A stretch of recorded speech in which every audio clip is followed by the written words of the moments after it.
IBPS SO 2022 का main examination था आज, और इस वीडियो में हम बात करेंगे कि राजभाषा अधिकारी का एग्ज़ाम कैसा रहा। हमने कुछ बिंदु बनाए हैं और इन्हीं बिंदुओं का डिस्कशन हम इस वीडियो में करेंगे।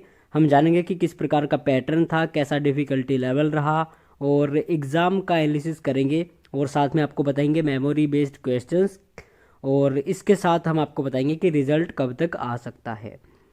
तो सबसे पहले बात करते हैं यहाँ पे problem in conduct of examination, यानी कि जो आपका एग्ज़ाम कंडक्ट होता है, कई सारे कैंडिडेट्स की मेल भी आई है कि जो उनका एग्ज़ाम कंडक्ट हुआ था, कई सेंटर्स पे ऐसा देखा गया, जब आपका एग्ज़ाम होता है तो जो आपको ट्रांसलेशन पार्ट होता है वो टाइप करना पड़ता है। तो टाइप करने के लिए कीबोर्ड में एक सेटिंग करनी पड़ती है, जो हर एग्ज़ाम में ज़्यादातर अपने आप इन्विजिलेटर करवा देते हैं। लेकिन कई बार कैंडिडेट्स के बोलने के बावजूद भी ऐसा नहीं होता, और जब आपका एग्ज़ाम शुरू हो जाता है तो वो बीच में आके फिर इस तरह की प्रक्रिया प्रोसेस जो भी होता है वो करते हैं। तो इससे आपका टाइम वेस्ट होता है और आपके दिमाग में भी बहुत सारी हलचल मचती है। तो इसका एक दुष्प्रभाव आपके दिमाग पर पड़ता है, और वो दिमाग पर पड़ के आपके जो मार्क्स हैं, आपका जो एग्ज़ाम है, वहाँ पे भी उसका नेगेटिव इफेक्ट पड़ता है। तो इस बारे में आपको IBPS को शिकायत करनी चाहिए, बिल्कुल करनी चाहिए, ताकि आने वाले टाइम में कभी इस प्रकार की गलतियाँ ना हो, और अपना एग्जामिनेशन सेंटर भी आप उनको बताएं, ताकि उनको पता चले कि ये एग्जामिनेशन सेंटर इस तरह से परीक्षा कंडक्ट कराता है। आगे चलते हैं। तो पैटर्न की बात करें तो पैटर्न 2020 का बिल्कुल अलग रहा, 2021 का अलग था, और 2022 का भी अलग बताया जा रहा है। तो देखते हैं यहाँ पे क्या आया था। इंग्लिश टू हिंदी ट्रांसलेशन के जो वन लाइनर क्वेश्चंस आते हैं 10 आए थे, हिंदी टू इंग्लिश 10। इसके बाद में फिल इन द ब्लैंक्स भी बताए जा रहे हैं, 5 क्वेश्चंस थे, और क्लोज टेस्ट के 5, यानी कि एक क्लोज टेस्ट था, 5 क्वेश्चंस थे। और राजभाषा के लिए, यानी कि राजभाषा के बारे में इस बार केवल 5 ही क्वेश्चंस पूछे गए। उसके बाद में टर्मिनोलॉजी आती है, 5 की हिंदी टू इंग्लिश और 5 की इंग्लिश टू हिंदी, यानी कि टोटल आपके 45 का ऑब्जेक्टिव होता है। आगे चलते हैं तो देखते हैं डिफ़िकल्टी लेवल कैसा रहा। तो ओवरऑल देखा जाए तो मॉडरेट ही पेपर था, ना इसको आप इजी बोल सकते, ना इसको आप डिफ़िकल्ट बोल सकते हो। वैसे देखा जाए तो थोड़ा सा इजी, कुछ लोग बोल रहे हैं इजी टू मॉडरेट, इजी नहीं, इजी टू मॉडरेट।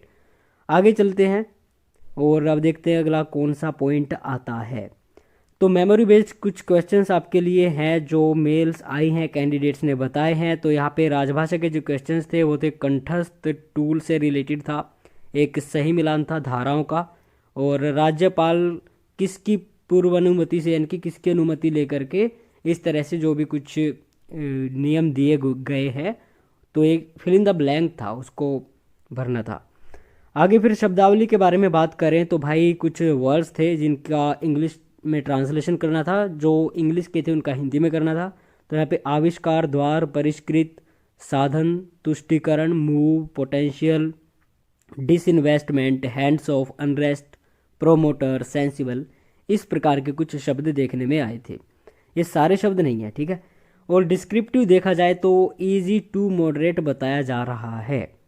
यहाँ पे इंग्लिश टू हिंदी जो ट्रांसलेशन था उसमें बताया जा रहा है कि सरकार द्वारा विकास व सड़क निर्माण से रिलेटेड कुछ था, यानी कि विकास से रिलेटेड कोई पैसेज था, उसका ट्रांसलेशन करना था। आगे फिर हिंदी टू इंग्लिश में फ्रीडम, आज़ादी के बारे में कोई बात की गई थी, यानी कि भारत की आज़ादी, तो इसके रिगार्डिंग था कुछ। और आगे डिक्लेरेशन ऑफ रिजल्ट के बारे में बात की जाए तो भाई 13 से 18 फरवरी तक आपका रिजल्ट आने के पूरे पूरे चांसेस हैं। हो सकता है इससे पहले भी आ जाए, लेकिन 18 से लेट बहुत ही कम चांस है। तो 13 से जो 18 वाला वीक आएगा उसमें पूरे पूरे चांसेस है फरवरी में कि आपका रिजल्ट आ जाए। और यहाँ पे मेन एग्जामिनेशन की जो स्पेलिंग है वो गलत हो चुकी है, तो इस पर आप ध्यान दीजिए, ठीक है। खैर कोई इशू नहीं है। और ये हमारी ओर से एनालिसिस था, यानी कि IBPS की एक अच्छी बात ये लगी कि 2020, 21, 22 तीनों साल में इन्होंने पैटर्न जो है चेंज किया है। तो इस तरह से अगर पैटर्न चेंज होते रहते हैं तो जो बार बार अपीयर होते रहते हैं कैंडिडेट्स, यानी कि जिनका सिलेक्शन किसी वजह से नहीं हो पाता, तो उनको भी जो है पढ़ने में इतनी कठिनाई नहीं आती है, उनके लिए भी सब कुछ ज़्यादातर नया ही देखा जाता है। तो कट ऑफ क्या रहती है इस बारे में कोई बात नहीं कर सकते, और कट ऑफ आने पर ही पता चलेगा।